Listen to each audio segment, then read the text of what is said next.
Okay, today we're looking at solving quadratic equations. This is 5.5, and so we've now learned all the types of factoring that there is to factor, and now we're going to look at ways to use factoring. So today we're looking at solving equations. So this is the first time in chapter 5 that we've had equal signs. Up until now, we've just been simplifying by factoring, but anytime it has an equal sign, that's when you have to actually solve it. Without an equal sign, you just simplify it. It's an expression. But when you have an equal sign, then you're going to solve it.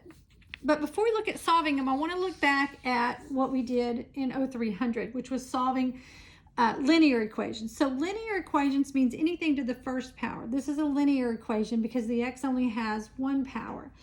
Well, let me write on here. So this is linear. Again, I'm trying not to shake the camera. So all of 0300 was dealing with linear. And when you have linear equations, you want to get your x on one side and your number on the other. That's kind of the name of the game. And you do that by moving things over. So if I want my letter on the left and my number on the right, remember you go over the equal by doing the opposite. So I would get 3x equals 2. And then divide by 3, x equals 2/3.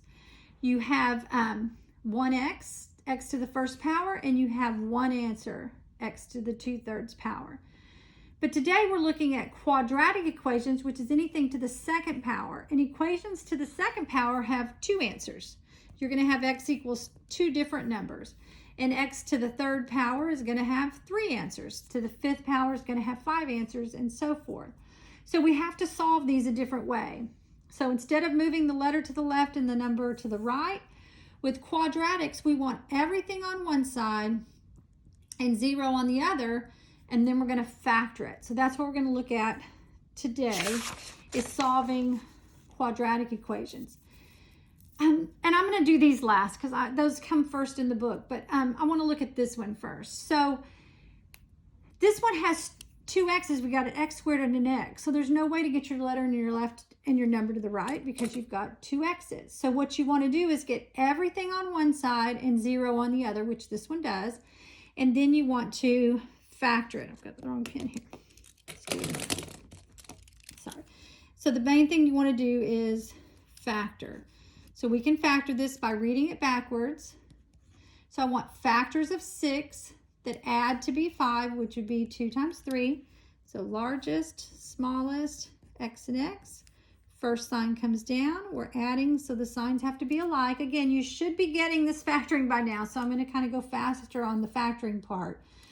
So you factor it, and then you set each factor equal to 0. So now I can say x minus 3 equals 0, and x minus 2 equals 0. Now I have two linear equations.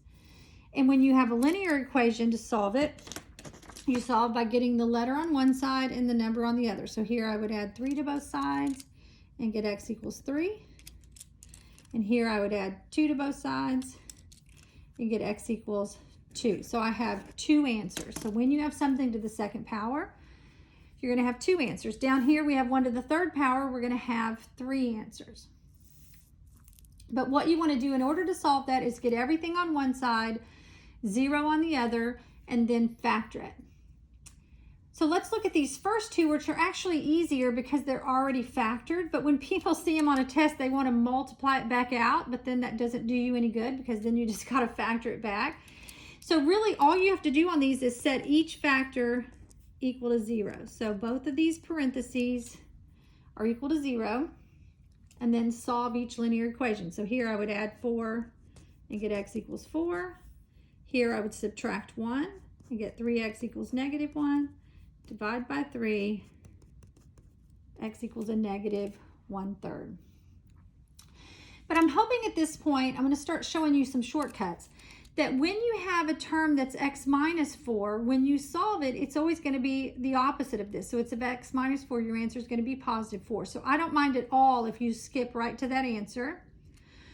Or even if it's a question like this, 3x plus 1, it's always going to be the opposite of that divided by that. So you can skip this and just look at it and say that answer is a negative 1/3. Where here, this would be a positive 3 and this would be a positive 2. If you don't see the shortcut, that's perfectly okay. But if you do see the shortcut, like with this one, the first one's going to be y equals 0. That's finished. But the shortcut, let's do it shortcut and then I'll show you the long way. The shortcut for this is it's going to be a positive 5 divided by 4, or a positive 5 over 4. It's always the opposite divided by the number in front. If you don't know the shortcut, then it would just be that 4y minus 5 equals 0. So you see you would add 5 and get 4y equals 5. Divide by 4, y equals 5/4. So you can show all the work if you want to, or you can just skip to the answer and just go from here to here. This is going to be 3 and this is going to be 2. So hopefully you'll get to where you can skip right to the answer just by looking at the factored form. Okay, let's look at some other examples of things that can happen. Now this one I can't factor it because everything's not on the same side. Remember, we've got to have everything on one side equals 0, and they have to go in descending order. It's got to go x squared, x number in order to be able to factor. So when we look at this one, I need to move this 8 over there. Remember, you can do that by just doing the opposite, subtracting 8 from both sides. So this becomes an x squared plus 2x minus 8 equals 0. So we have everything on one side, 0 on the other. And now we're going to factor it. So I need factors of 8 that subtract to be 2 would be 4 and 2. Again, if you need to list your factors and think about it, that's perfectly okay. I'm just going to start going faster now. X squared is x and x. First sign comes down. We're subtracting, so the signs have to be different. So I factored it. And then remember, the shortcut is it's going to be the opposite of each of those. So x is going to equal a negative 4. X is going to equal a positive 2. Again, if you need to set them equal to 0 and solve, that's perfectly okay. But hopefully you'll get to where you can just do the opposites. Okay, this one is everything on one side, 0 on the other. But this is 2 terms, so we got to factor that by difference of 2 perfect squares. So it's going to be 2 parentheses. Remember, 25 is 5 and 5. 16x squared is 4x and 4x. One of them's negative, one of them's positive. So I factored it. Then we can set each one equal to 0, which we did up here. Or the shortcut is just to say x is equal to, that's a negative 5, so it's going to be positive 5 divided by that number in front, 4. And this one's going to be negative 5 divided by 4. Okay, let's look at this next one. So first thing we see, as everything's not on one side, 0 is not on the other. But we also see that they're out of order here. So remember, in order to factor, it has to go x squared, x, and then number. So my 4x squared is going to stay here. But my 34x, I need to move it over the equal. And remember, when you move it over the equal, it becomes an opposite. So this becomes a 34x. And then I'm going to move my number negative 3 over the equal, and it's going to become a plus 30. So remember, when you move anything over to the other side, it always changes signs.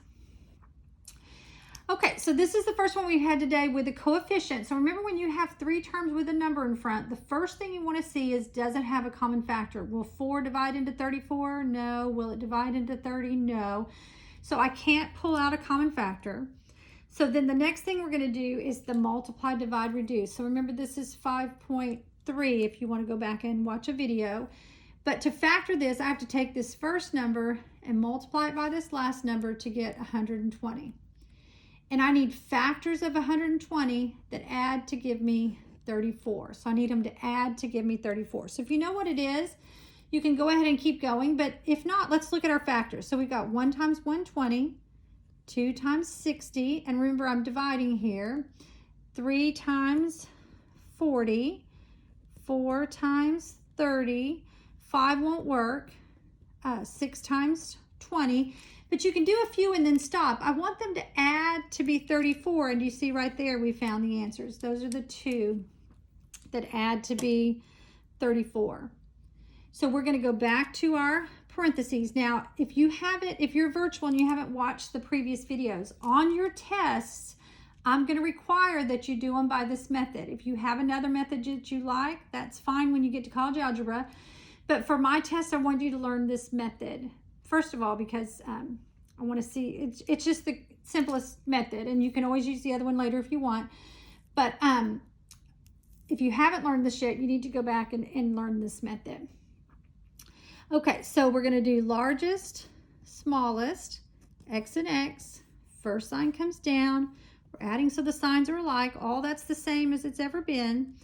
But because we multiplied by 4, we have to divide by 4. So I'm going to divide by 4 here and here, and then reduce. So do you see that this would reduce to be 15/2? This one would reduce to be 1.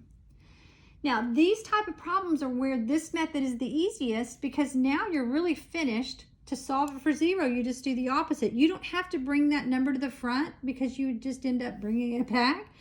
And so our answers are just, this is a negative, so it'd be a positive 15/2, and x would equal a positive 1. So that multiply, divide, reduce really helps on problems like these. It saves you a lot of steps. Okay, and then the last one, this is a third power, so we're actually going to have 3 answers. But before we do anything, we've got to get everything on one side, 0 on the other, and we want it in descending order. So the x to the third is first, the 7x squared is next. The negative 12, I'm going to bring it over and make it a 12x, positive 12x equals 0. So now I have everything on one side. Now it's an x to the third, which really usually means it has a common factor. And so do you see they all have a factor of x? So first thing I'm going to do is take out the common factor, which leaves me x squared plus 7x plus 12. Again, that's 5.1 if you're lost here, because I am going to start going much faster. And then what's left here is the different, is a perfect, sorry, I was just doing perfect, is a trinomial, 3 terms without a coefficient. So we just read it backwards. This x just comes down, and then we're going to factor this by reading it backwards. Factors of 12 that add to be 7 would be 4 and 3, and then x and x. First sign comes down. We're adding so the signs are alike. Oops, left off my equals 0. And now we're just solving everything to 0. So this x right here, we're just going to let that equal 0, because that's what that one stands for. Then x plus 4 equals 0. But again, the shortcut is just to do the opposite. That's a positive 4, so it becomes a negative 4. And then x equals, that's a positive 3, so it becomes a negative 3. So something to the third power has 3 answers. In college algebra, you'll do, 7th power, 12th power, you do some really big ones, but there's tricks and tips of ways to figure out all of the answers for something to a larger power. But for this class, we really won't get higher than the third power. Okay, so that's solving quadratic equations. And so you're ready to do the practice problems.